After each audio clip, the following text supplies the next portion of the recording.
Assalamualaikum warahmatullahi wabarakatuh. Perkenalkan, nama saya Robin Nugraha Padilla dengan NIM 10524-200. Saya akan menjelaskan studi kasus, itu judulnya serangan ransomware Lockbit 3.0 terhadap Pusat Data Nasional Sementara PDNS Kominfo 2024. Dan ada latar belakang. PDNS Kominfo adalah pusat data untuk layanan instansi pemerintah. Pada Juni 2024, PDNS 2 di Surabaya diserang ransomware Lockbit 3.0. Layanan publik seperti imigrasi dan bea cukai semuanya lumpuh. Salah satu serangan cyber terbesar terhadap sistem digital pemerintah Indonesia. Nah, jadi Pusat Data Nasional Sementara PDNS merupakan infrastruktur penting yang disiapkan oleh Kementerian Komunikasi dan Informatika Kominfo sebagai bagian dari transformasi digital pemerintah. Tujuannya adalah menyediakan layanan server untuk berbagai instansi, termasuk imigrasi, bea cukai, Kementerian Luar Negeri, dan berbagai lembaga daerah. Pada bulan Juni 2024, Indonesia diguncang oleh serangan cyber yang menargetkan PDNS 2 di Surabaya. Serangan ini menggunakan jenis ransomware Lockbit 3.0, salah satu varian ransomware yang paling canggih digunakan oleh kelompok kriminal cyber terorganisir. Akibatnya ratusan layanan publik lumpuh total. Serangan ini menjadi bukti nyata lemahnya ketahanan cyber terhadap sistem operasi dan infrastruktur server nasional. Nah, ada selanjutnya kronologi insiden. Pada tanggal 20 sampai 21 Juni, gangguan sistem mulai muncul. Yaitu awal serangannya, pengguna dan operator mulai melaporkan gangguan sistem akses ke beberapa layanan publik, termasuk imigrasi, perizinan online, dan layanan Kemenkumham tidak dapat diakses. Investigasi awal menunjukkan adanya keanehan atau anomali pada sistem penyimpanan PDNS. Nah, pada tanggal 22 sampai 24 Juni, semakin banyak layanan yang lumpuh. Itu dinamakan eskalasi krisis, yang tidak diakses semua layanannya. Semakin banyak operator tidak dapat melakukan login ke panel administrasi, dan file-file penting tidak bisa dibuka. Kominfo mengumumkan bahwa PDNS mengalami gangguan teknis besar. Pada tanggal 24 Juni dikonfirmasi sebagai serangan ransomware Lockbit.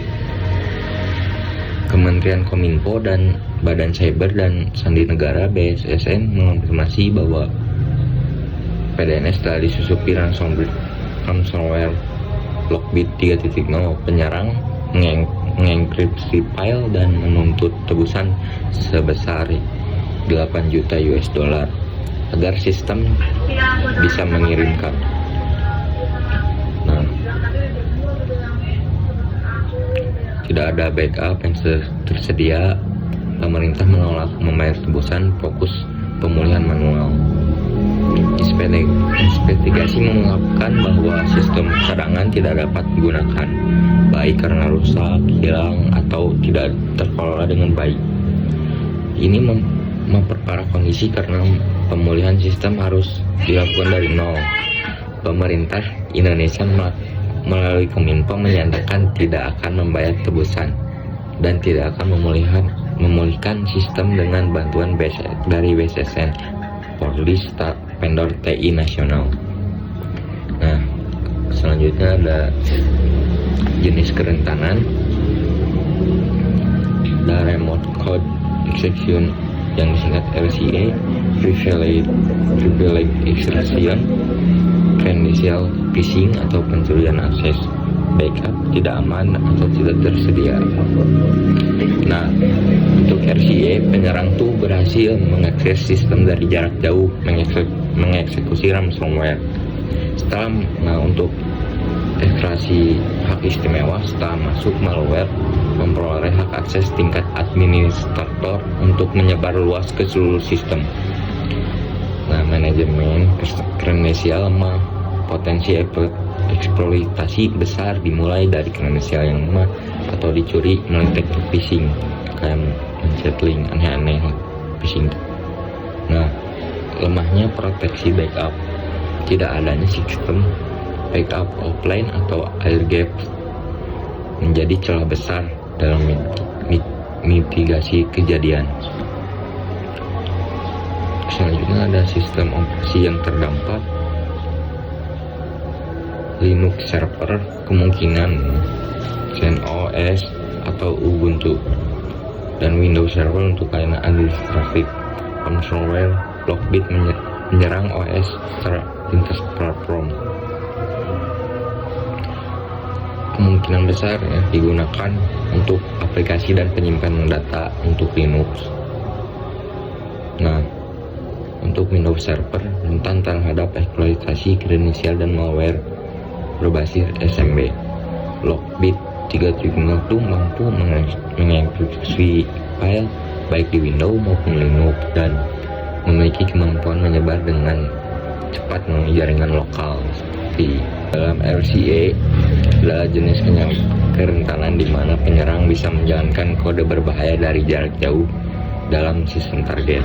Dalam kasus ini, penyerang tuh kemungkinan besar berhasil mengeksploitasi layanan publik yang memiliki celah dalam validasi input menggunakan eksploitasi pada sistem yang belum diperbaharui.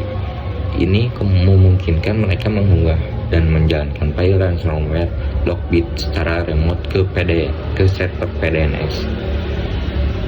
Nah, untuk privilege extraction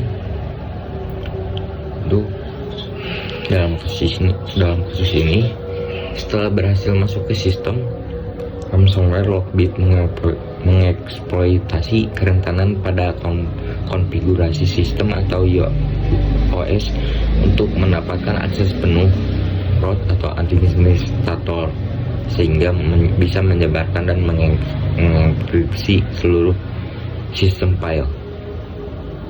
Untuk manajemen kredensial yang lemah, dalam kasus ini ada indikasi bahwa kredensial administrator bisa jadi dicuri melalui phishing atau serangan brute force. Begitu penyerang masuk dengan akses yang sah, serangan bisa berjalan tanpa langsung terdeteksi.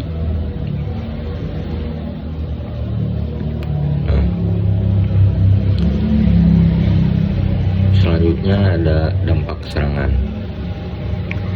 Semua layanan imigrasi lumpuh total, gangguan lebih dari 200 instansi, potensi kebocoran data sensitif.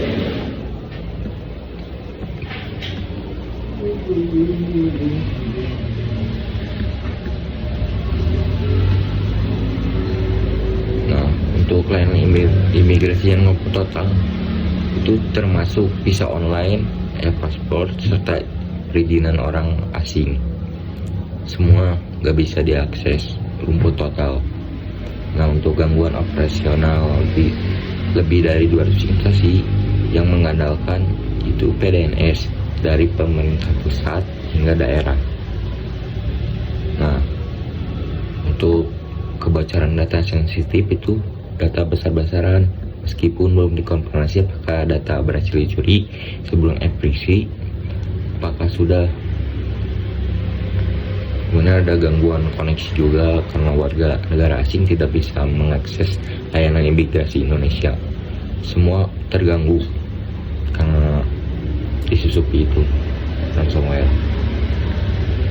Sama ada kerugian finansial dan waktu karena sistem harus dibangun kembali tanpa cadangan, soalnya gak ada backup atau apapun. Nah, upaya selanjutnya ada upaya mitigasi atau solusi. Solusinya tuh backup offline, air gap, dan diuji secara berkala, segmentasi jaringan dan zero trust model, CM, dan monitoring anomali aktif, pelatihan keamanan cyber untuk pegawai, audit berkala, dan uji penetrasi sistem. Nah, solusinya tuh untuk jangka panjang nih. Sistem backup harus disimpan secara offline dan diuji secara rutin agar infeksi tidak langsung menyebar ke seluruh layanan. Menolak bahwa setiap hak akses dan dibatasi secara ketat. Mengaktifkan sistem pendeteksi dini untuk serangan cyber. Perbaharui secara rutin sistem keamanan yang sudah ada. Pembentukan tim tanggap insiden nasional yang lebih proaktif seperti nasional CSIRT. Nah, untuk selanjutnya ada refleksi dari kasus ini tuh adalah peringatan keras bagi semua organisasi yang bergantung pada sistem digital, terutama pemerintah. Serangan ini menunjukkan bahwa sistem operasi dan infrastruktur server modern tetap rentan jika tidak dikelola dengan prinsip keamanan yang ketat. Pelajaran penting untuk supaya terjaga harus pencadangan tuh bukan sekedar formalitas, tapi bagian inti dari strategi pertahanan. Keamanan OS harus menyatu dengan sistem manajemen, pelatihan, dan prosedur. Respon kejadian sistem open source seperti Linux memang kuat, tetapi konfigurasi, patching, dan monitoring tetap krusial. Keamanan bukan hanya soal teknologi, tapi juga budaya organisasi. Wassalamualaikum warahmatullahi wabarakatuh. Jaga